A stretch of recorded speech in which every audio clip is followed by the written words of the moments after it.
오늘 저는 잃어버린 다른 아들이라는 제목으로 하나님의 말씀을 함께 나누기 원합니다. 예전에 한번 교도소에서 사역하시는 어떤 목사님의 말씀을 들은 적이 있습니다. 교도소에서 이제 재소자들을 상대하시면서 전도하시고 복음 전하시는 분이었는데요. 교도소에서 이제 있다 보면 다른 교회에서 많이 와서 함께 예배드리고 많은 봉사활동 하시다 가시는 그런 분들이 있다고 합니다. 그런데 교도소에 오셔서 목사님들 말씀하실 때, 예배 드릴 때 가장 자주 사용되어지는 설교 본문이 어디냐면 오늘 읽은 이 누가복음 15장의 말씀이라고 하셨습니다. 그래서 한편으로는 재소자들이 제일 듣기 싫어하는 이 설교 본문도 이 탕자의 비유라고 합니다. 너무 많이 들었기 때문에, 오시는 교회마다 이 탕자의 비유를 이야기하기 때문에, 여러분, 교도소에 가서 예배드리는 사람마다 이 본문으로 설교하기 때문에 너무 많이 들어서 지겨워한다는 것이죠. 여러분, 사실은 이 본문이 어쩌면 탕자의 비유, 이 본문은 교도소에서 설교하기 정말 좋은 본문이라고도 할 수 있습니다. 그리고 저도 이 전도 집회를 하거나 우리 교회학교 담당할 때에도 어떤 전도 집회를 하다 보면 이 누가복음 15장의 말씀, 돌아온 탕자, 아버지의 재산을 가지고, 유산을 가지고 나가 허랑방탕하게 쓰고 돌아왔던 그 탕자의 이야기, 그리고 그 탕자를 나무라지 않고 무조건적으로 용서해 주시고 받아주시는 그 아버지의 사랑, 여러분, 이 교도소에서 말씀 전하기에, 또 전도 집회에서 말씀 전하기에 더할 나위 없이 좋은 본문이라고 우리가 할 수 있겠습니다. 여러분, 그런데 우리가 너무나 잘 알고 있는 이 누가복음의 이 탕자의 비유, 집 나갔다 돌아온 이 아들의 비유, 그런데 여러분, 예수님이 이 비유를 말씀하실 때에 이 비유의 제목을 집 나간 탕자라고 말씀하신 적이 없다는 것입니다. 이 비유는 집 나간 탕자의 비유야, 그렇게 말씀하시지 않았다는 거예요. 여러분, 오늘 비유가 시작되는 누가복음 15장 11절에 보시면 예수님이 이 비유를 시작하시면서 뭐라고 말씀하시냐면 이렇게 말씀하십니다. 우리 11절 말씀 우리 같이 함께 읽어봤으면 좋겠는데요. 누가복음 15장 11절입니다. 시작. 또 이르시되 어떤 사람에게 두 아들이 있는데, 아멘. 여러분, 예수님이 비유를, 이 탕자의 비유, 우리가 알고 있는 이 탕자의 비유를 설명하시면서 뭐라고 시작하시냐면 어떤 사람에게 두 아들이 있었다라고 시작하신다는 겁니다.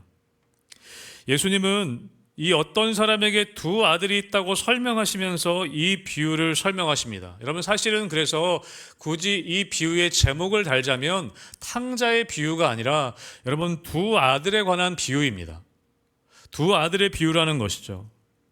여러분, 만약에 예수님이 집 나간 탕자의 이야기만 하실 것이라면 굳이 이야기를 드실 때 어떤 사람에게 두 아들이 있다라고 말씀하실 필요가 없었을 것입니다. 이것은 비유이니까요. 탕자의 비유가만 중요했다면 어떤 사람에게 그냥 한 아들이 있는데 그 아들이 아버지의 유산을 다 들고 나가 탕진하고 돌아왔다, 그 이야기만 하시면 되었을 것입니다. 여러분, 그러나 예수님께서는 이 비유를 말씀하실 때 한 아들이 아닌 어떤 사람에게 두 아들이 있었다라고 이 비유를 시작하신다는 것이죠. 여러분, 그것은 우리가 어떤 것을 알 수 있겠습니까? 이 비유는 여러분, 집 나간 아들 못지않게 집에 있었던 아들에게도 중요한 포커스가 있음을 오늘 예수님은 우리에게 알려주고 계신다는 것입니다. 여러분, 우리는 이 비유를 탕자의 비유, 집 나간 아들에게만 많이 포커스를 맞추게 됩니다. 그러나 예수님께서는 집 나간 아들 못지않게 여전히 아버지와 집에 함께 있었던 이 맏아들도 중요한 의미가 있음을 우리에게 말씀해 주고 계신다는 것이죠. 여러분, 이 본문은 말씀드렸던 것처럼 실제 사건이 아니라 비유입니다. 예수님이 비유를 들어서 하시는 말씀, 의도가 있는 말씀이라는 것이죠. 그렇기 때문에 우리는 집 나간 아들만이 아니라 집 나가지 않은 이 아들에게도 중요한 의미가 있음을 우리는 알아야 합니다. 여러분, 그렇다면 이 비유를 드실 때 이 집 나갔던 둘째 아들은 누구를 염두에 두고 말씀하시고 집 나가지 않은 이 첫째 아들은 누구를 두고 염두에 두시는 말씀일까? 우리가 한번 생각해 볼 수 있어야 할 것입니다. 여러분, 누가복음 15장에는 여러분 아시는 것처럼 예수님께서 세 가지 비유를 들어서 말씀하십니다. 첫째 비유가 잃어버린 양에 대한 비유입니다. 그리고 두 번째 비유는 잃어버린 드라크마, 잃어버린 동전에 대한 비유입니다. 그리고 오늘 본문에 이야기한 세 번째 비유가 이 잃어버린 아들, 또는 두 아들에 대한 비유인 것이죠. 여러분, 이 비유를 말씀하실 때 이 세 가지 비유, 이 누가복음 15장의 세 가지 비유를 말씀하실 때 누구와 대화하시는 가운데 이 이야기를 하셨는가? 그것이 참 중요한 부분입니다. 여러분, 누가복음 15장 우리 1절의 말씀, 이 비유를 말씀하시기 전에 어떤 일이 있었는지 한번 살펴보긴 원하는데요. 누가복음 15장 1절의 말씀을 우리 같이 함께 읽어보겠습니다. 시작. 모든 세리와 죄인들이 말씀을 들으러 가까이 나아오니. 아멘. 예수님께서 여러분 복음 전하시고 사역하시는 가운데 예수님께 제자들뿐만 아니라 이 죄인들과 세리들이 예수님께로 나아왔습니다. 그리고 예수님이 그들을 따뜻하게 맞아주셨습니다. 그들을 물리시지 않고 따뜻하게 그들을 맞아주시고 어떻게 하셨냐면 그들과 어울려 함께 음식을 드셨습니다. 식탁의 교제를 나누셨습니다. 여러분, 그렇게 세리들과 죄인들을 예수님께서 맞아주시고 식탁의 교제를 나누실 때 비난하는 사람들이 있었습니다.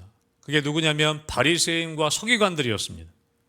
여러분, 오늘 2절 말씀에 이 바리새인과 서기관들의 모습이 나옵니다. 같이 함께 우리 2절의 말씀도 15장 2절도 읽어보겠습니다. 시작. 바리새인과 서기관들이 수군거려 이르되 이 사람이 죄인을 영접하고 음식을 같이 먹는다 하더라. 여러분, 예수님은 죄인들과 세리들을 맞아주시고 함께 음식을 먹고 식탁의 교제를 나누셨습니다. 여러분, 당시에 함께 밥을 먹는다는 것은 가족이 되었다는 의미와 같습니다. 식탁의 공동체라는 것은 당시에 너무나 중요한 교제를 의미했습니다. 여러분, 그런데 율법에 보면 이 부정한 사람들, 세리와 죄인들은 부정한 사람들이었거든요. 율법에 보면 부정한 사람들과는 함께 식사하면 안 됐습니다. 여러분, 바리새인들과 서기관들은 그것 때문에 예수님을 비난했습니다. 명백한 정결법, 율법을 위반한 것이었기 때문에 비난했다는 것이죠. 여러분, 이렇게 바리새인과 서기관들의 비난 가운데 예수님이 오늘 3절부터 그들에게 이 비유로 말씀하셨다라고 기록하고 있습니다. 누구에게요? 바리새인과 서기관들에게. 여러분, 그러니까 이 누가복음 15장에 기록된 이 비유들은 누구에게 궁극적으로 하시는 말씀이냐면 바리새인과 서기관들에게 하시는 말씀이었다는 것입니다.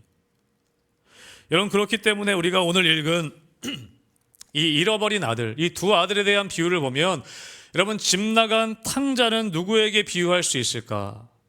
여러분, 1절에 나오는 세리와 죄인들, 여러분, 이들이 아마 집 나간 아들, 둘째 아들과 같았을 것입니다. 여러분, 그렇다면 2절에 나오는 여러분 바리새인과 서기관들, 여러분 이 마다들은 누구를 비유하는 것일까? 여러분, 우리가 잘 알 수 있는 것처럼 이 바리새인과 서기관들을 비유하고 계심을 우리는 알 수 있습니다. 여러분, 세리와 죄인들은 말씀을 알지도 못하고 죄를 짓고 방탕한 사람들이었습니다. 그런데 이들이 예수님께 나아오기 시작했다는 것이죠. 이들은 아마 집 나간 둘째 아들과 같은 사람들일 것입니다.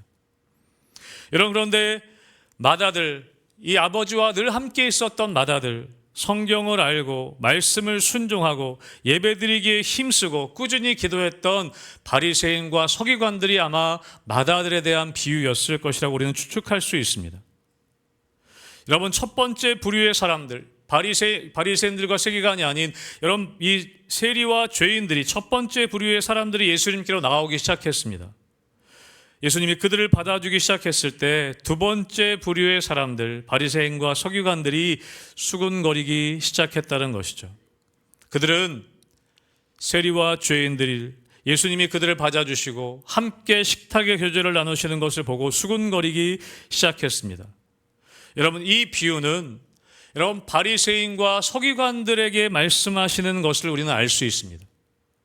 여러분, 그러니까 오늘 이 15장의 본문은, 누가복음 15장의 본문은 교도소의 재소자들을 위한 본문이 아니라는 것입니다. 물론 그들을 위한 말씀이기도 하지만 우리가 전도를 위해 믿지 않는 교회 밖에 있는 사람들을 위한 말씀이기도 하지만 여러분, 궁극적으로 이 말씀은 교회 밖에 있는 사람들이 아닌 교회 안에 있는 우리들, 하나님을 아버지라고 부르고 성경을 말씀을 알고 또 그 말씀에 때로는 열심히 순종하고 열심히 예배드리고 기도하는, 그런데 하나님의 아버지의 마음을 이해하지 못하고 하나님 아버지의 마음을 헤아리지 못하는 우리들을 향한 말씀이라는 것을 기억해야 한다는 것이죠.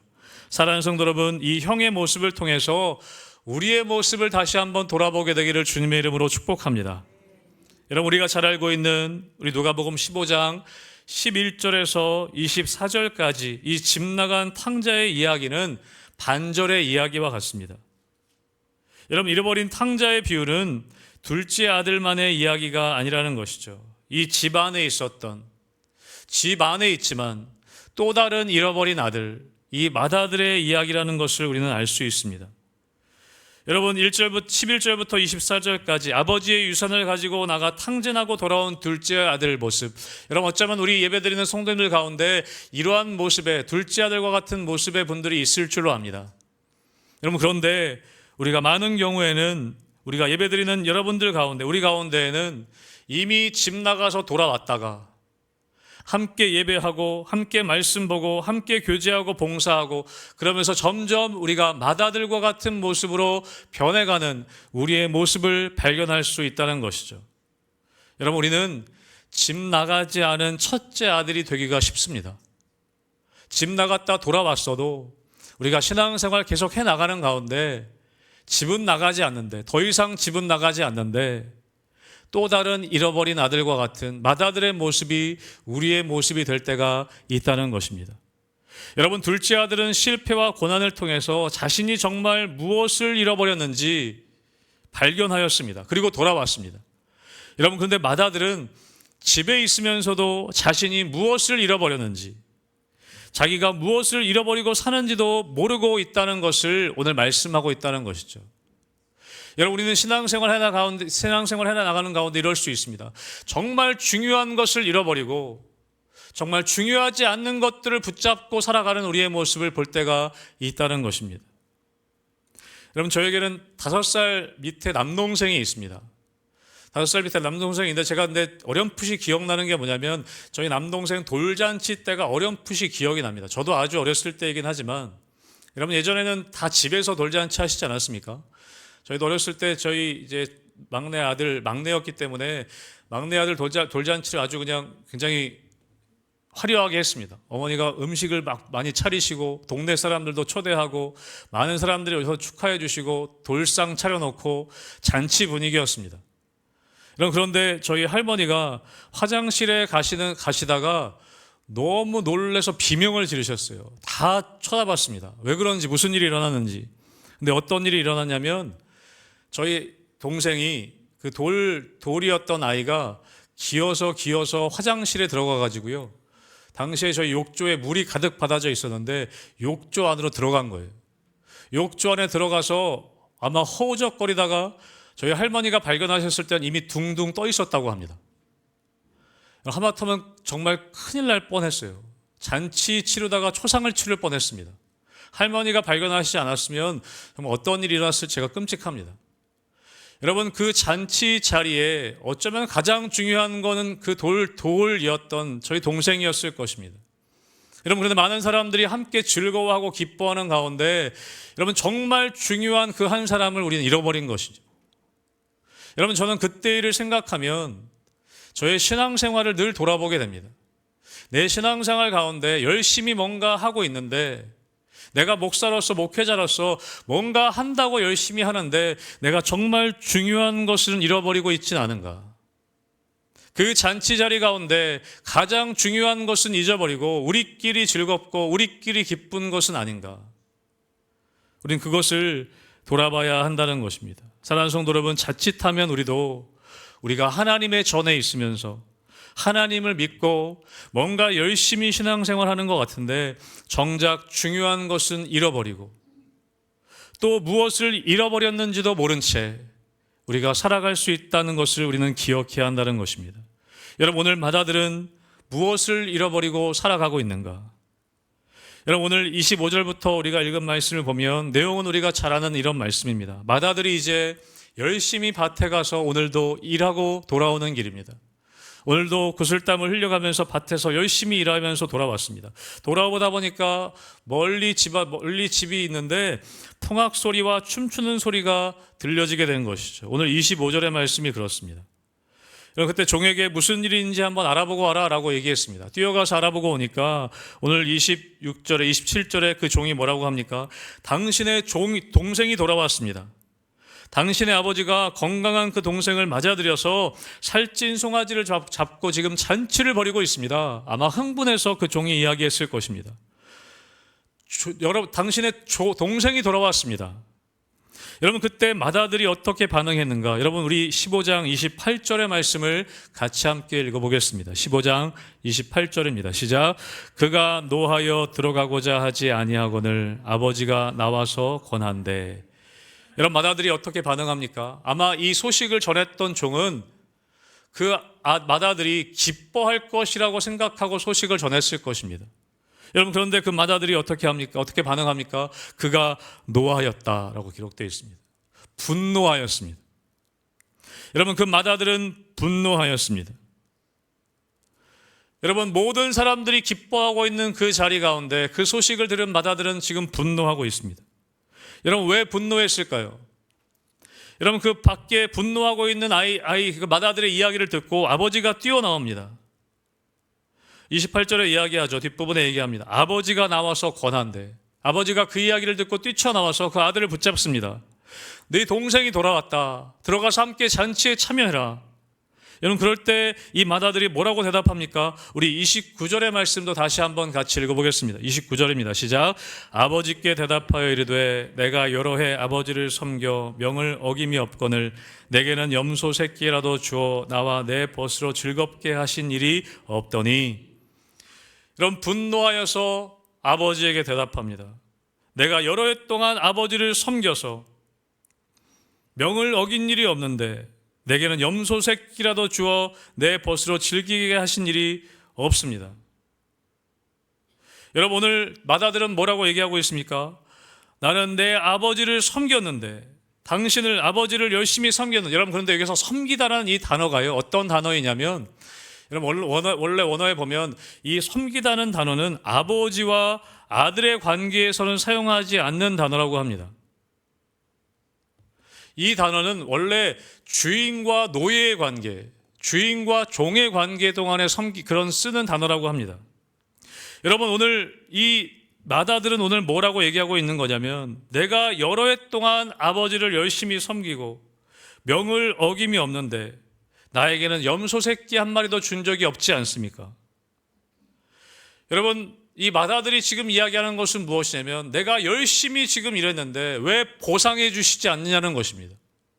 저 동생은 저렇게 보상해 주는데 왜 나는 보상해 주지 않느냐는 것이죠. 여러분, 그 아들에게 아버지가 뭐라고 말씀합니까? 31절 말씀을 다시 한번 읽어보겠습니다. 31절입니다. 시작. 아버지가 이르되 예 너는 항상 나와 함께 있으니 내 것이 다 내 것이로 돼. 아멘. 아버지가 얘기하는 것이죠. 야, 내 것은 다 네 것이 아니냐. 내가 가진 것은 다 너에게 주는 것이 아니냐. 그렇게 얘기하고 있다는 것입니다.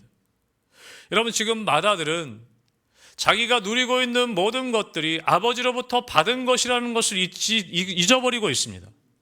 내가 열심히 해서 받아야 되는 보상이라고 생각하고 있다는 것이죠.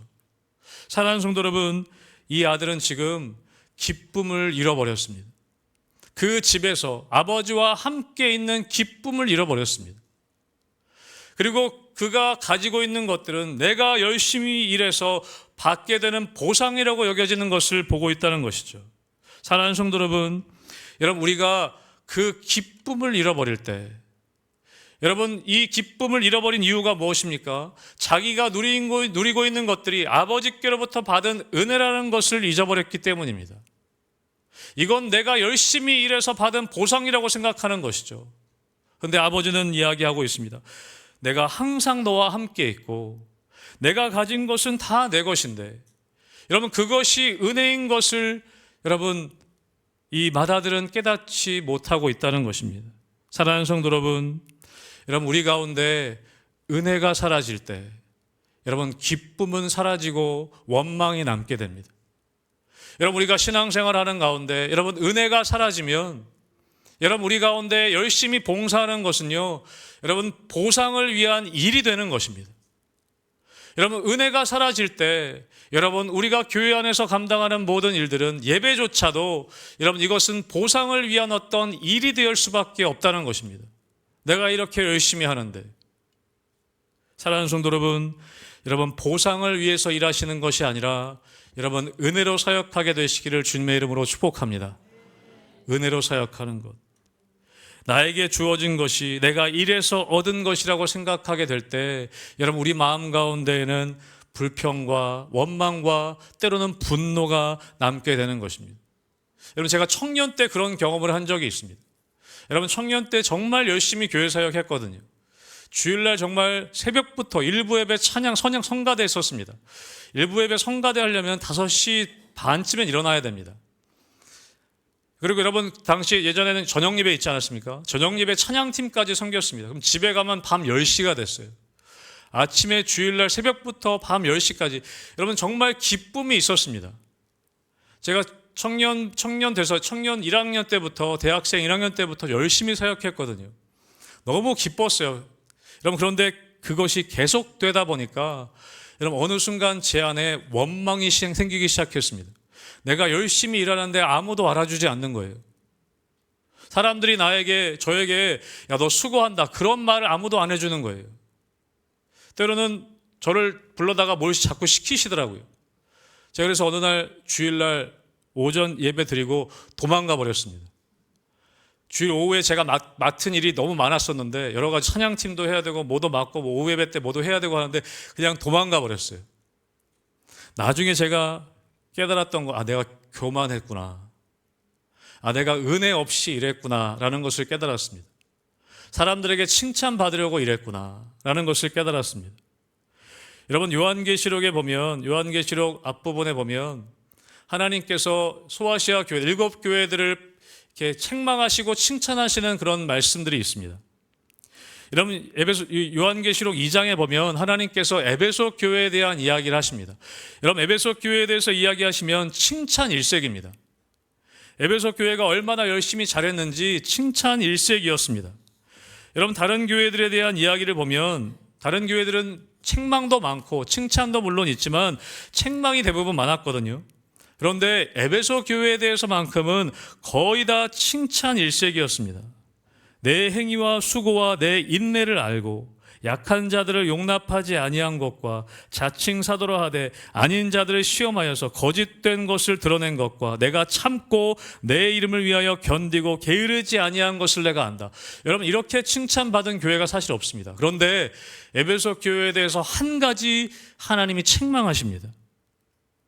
4절에 보면 2장 4절에 보면 그러나 너를 책망할 것이 있나니 너희 처음 사랑을 버렸느니라. 그럼 다시 말하면 무엇입니까? 내가 은혜를 잃어버렸구나. 네가 열심을 다해서 헌신하고 내 이름을 위해 고난도 받고 이단에 대해서는 철저하게 배격하고 말씀을 지키려고 애쓰고 있는데 네가 잃어버린 것이 하나 있다. 그것은 처음 사랑이다. 네가 은혜를 잃어버렸다라고 그렇게 하나님이 책망하고 계십니다. 사랑하는 성도 여러분, 우리에게 아무리 큰 열심과 섬김이 있다 할지라도 여러분 은혜를 잃어버리게 되면 여러분 우리 안에 분노와 기쁨 대신 원망과 불평이 우리 마음 가운데 자리 잡게 되는 것입니다. 여러분 맏아들은 아버지와 늘 함께 있으면서도 아버지의 모든 것이 자기의 것이면서도 자기가 누리고 있는 것이 다 아버지께로 받은 것임에도 그는 그 마음 가운데 분노가 치밀어 올랐다는 것입니다. 왜요? 내가 열심히 해서 받는 보상이라고 생각했기 때문에. 사랑하는 성도 여러분, 여러분 안에 우리가 신앙생활하는 가운데 여러분 은혜가 마르지 않게 되시기를 주님의 이름으로 축복합니다.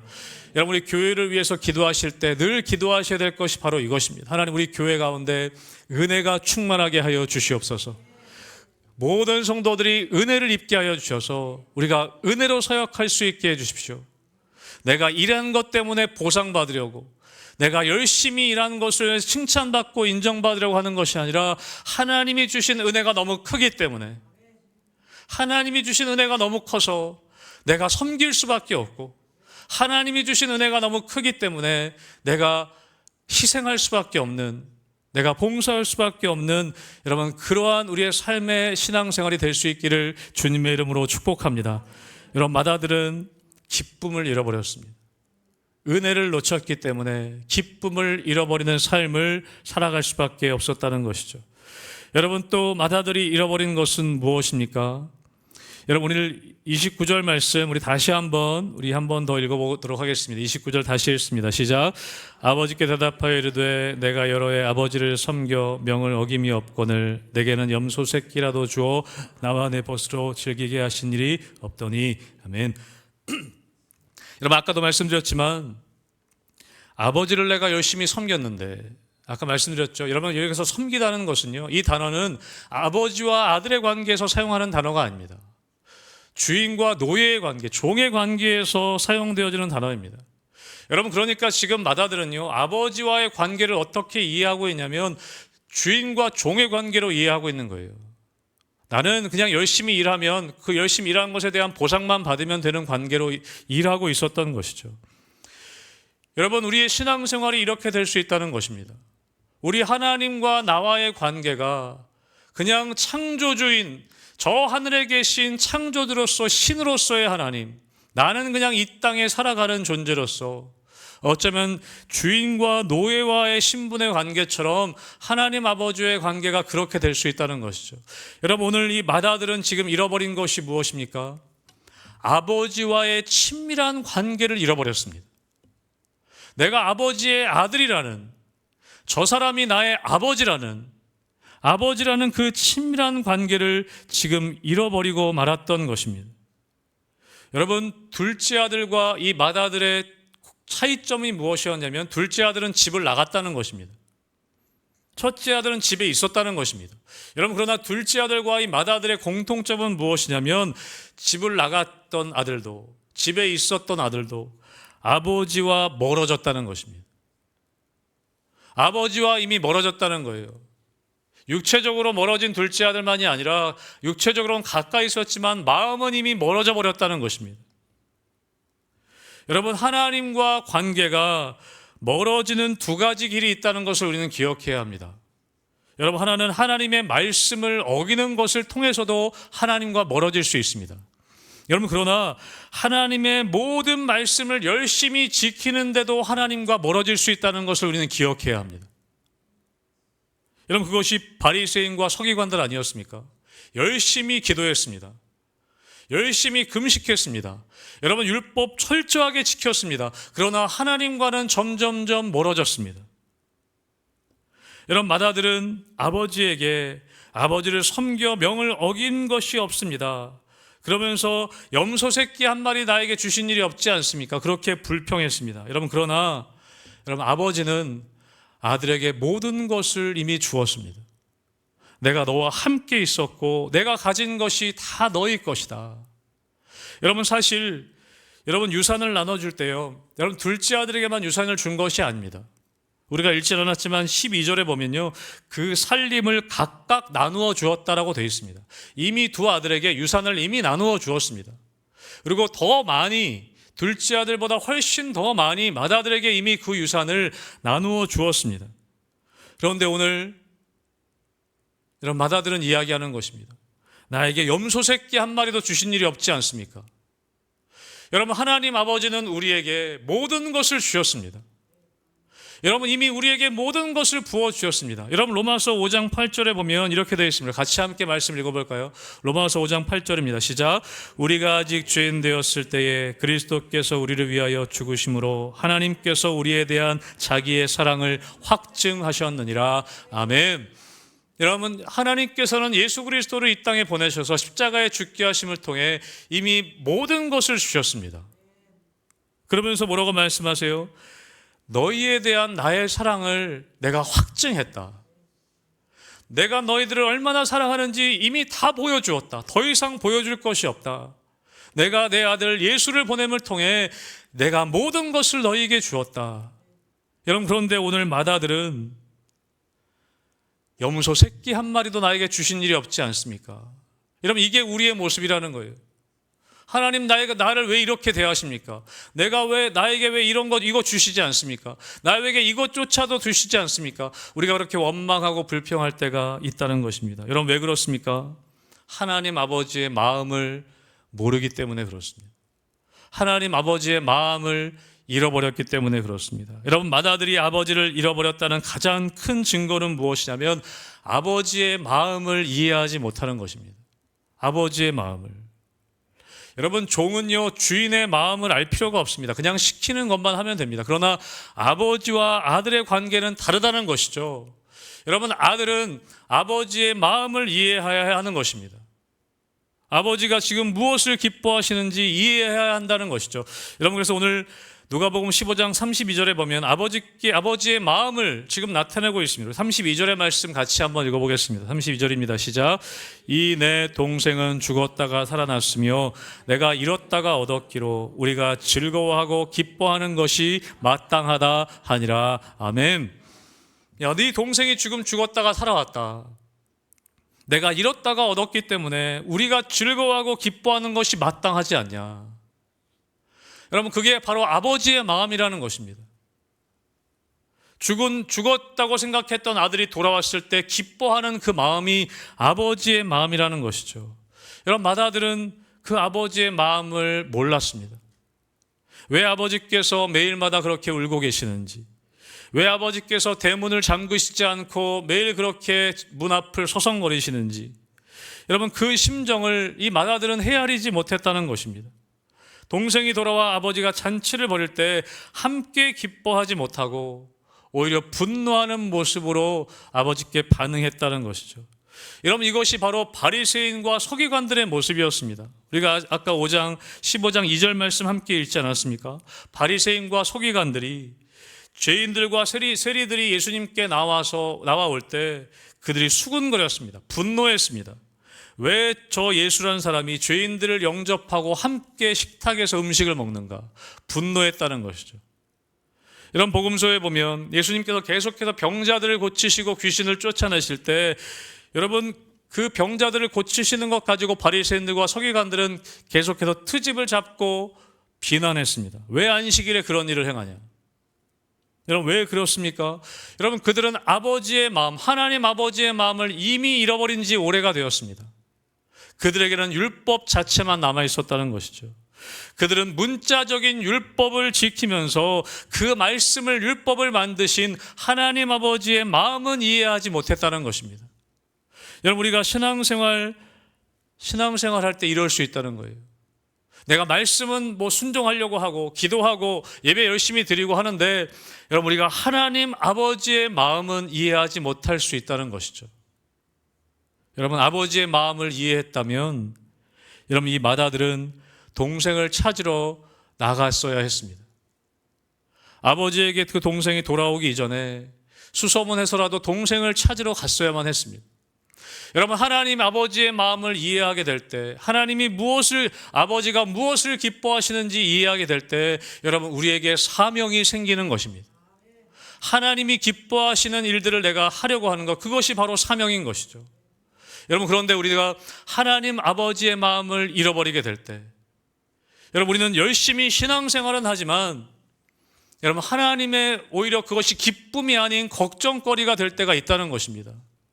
우리가 열심히 새벽기도 드리면서도, 열심히 우리가 기도하면서도, 열심히 봉사하면서도 그것이 하나님의 기쁨이 아닌 하나님의 걱정이 되게 할 때가 있다는 것이죠. 왜요? 하나님 아버지의 마음은 이해하지 못할 때. 여러분, 아들에게는, 이 맏아들은 어쩌면 밭일을 하는 거 물론 중요하겠죠. 오늘도 밭일하고 돌아오지 않았습니까? 여러분, 그러나 아버지가 진짜 원하는 것은 동생을 좀 찾으러 가는 것, 잃어버린 동생을 좀 찾아오는 것, 그것이 아버지의 마음이 아니었겠습니까? 여러분, 오늘 맏아들과 탕자는 모든 것을 당연하게 여기면서 자신에게 주어진 것이 선물로 주어진 것임을 모르고 있었습니다. 그러나 여러분, 탕자는 이제 깨달은 것이죠. 둘째 아들은 깨달았습니다. 그래서 감사와 기쁨의 잔치에 들어가서 회복됩니다. 회복이 되었습니다. 바로 아마 세리와 죄인들이었겠죠. 그들은 회복되었습니다. 여러분, 그러나 그 큰아들은 아버지가 달래고 있습니다. 오늘 32절에 보면 우리가 즐거워하고 기뻐하는 것이 마땅하지 않겠냐. 여러분, 오늘 그러면서 이 누가복음 15장의 말씀은 끝이 납니다. 그 뒤에 큰아들이 어떻게 됐는지가 비유에 나오지 않습니다. 같이 잔치 자리에 들어갔는지, 그냥 도망가 버렸는지, 여러분, 열린 결말로 그냥 끝이 나게 됩니다. 왜요? 바리새인과 서기관들에 향한 말씀이었기 때문에. 우리가 함께 기뻐하고 즐거워하는 것이 마땅하지 않겠냐? 그 바리새인과 서기관들에게 예수님이 말씀하고 계시는 것입니다. 또 우리에게도 말씀하고 계시는 것입니다. 사랑하는 성도 여러분, 32절로 오늘 누가복음 15장의 말씀은 끝이 납니다. 그러나 그 이후의 이야기는 우리가 채워가야 하는 것입니다.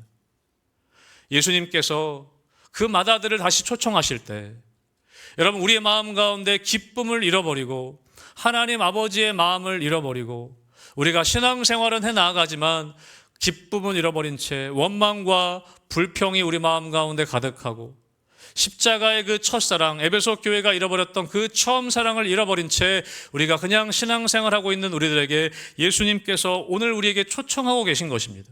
우리가 함께 즐거워하고 기뻐하는 것이 마땅하지 아니하냐. 우리를 지금 다시 초청하고 계십니다. 네가 기쁨을 회복했으면 좋겠다. 네가 신앙생활하는 가운데 열심히 뭔가 하고 있지만 그 열심보다 네가 십자가의 은혜를 회복했으면 좋겠다. 네가 내 마음을 좀 알아줬으면 좋겠다. 여러분, 하나님께서 우리들에게 그렇게 지금도 초청하고 계시는 것입니다. 사랑하는 성도 여러분, 어쩌면 오늘 이 두 아들의 비유의 포커스는 여러분 집 나간 탕자에게 있는 것도 아니고 어쩌면 집에 있었던 탕자에게도 있는 것이 아니라 여러분 이 15장의 말씀은 여전히 두 아들을 기다리시는 아버지의 포커스가 있음을 우리는 기억해야 합니다. 아버지의 마음인 것이죠. 둘째 아들만 기다리는 것이 아니라 지금 맏아들도 기다리고 계신 것입니다. 나와 함께 있지만, 내 집에 함께 있지만 내 마음을 잃어버리고 그 십자가의 은혜를 잃어버린 그 맏아들도 여전히 하나님께서는 기다리고 계신다는 것이죠. 사랑하는 성도 여러분, 우리가 사순절 기간 보내는 가운데 있습니다. 여러분 마음 가운데 다시 처음 사랑이 회복되는 역사가 있게 되기를 주님의 이름으로 축복합니다. 십자가의 은혜가 내 마음 가운데 있을 수 있도록, 하나님 우리 교회 가운데 십자가의 은혜가 충만할 수 있도록, 그것 때문에 우리가 기뻐하고 그것 때문에 헌신하고 그것 때문에 섬길 수 있도록, 또 하나님의 마음을 이해하여서 단지 그냥 문자적인 말씀을 우리가 순종하는 것이 아니라 하나님의 마음을 이해하고 하나님의 마음을 기쁘게 하시기 위해서 그 사명을 감당하는 우리 희망교회 성도님들 되시기를, 또 우리 교회가 되기를 주님의 이름으로 축복합니다.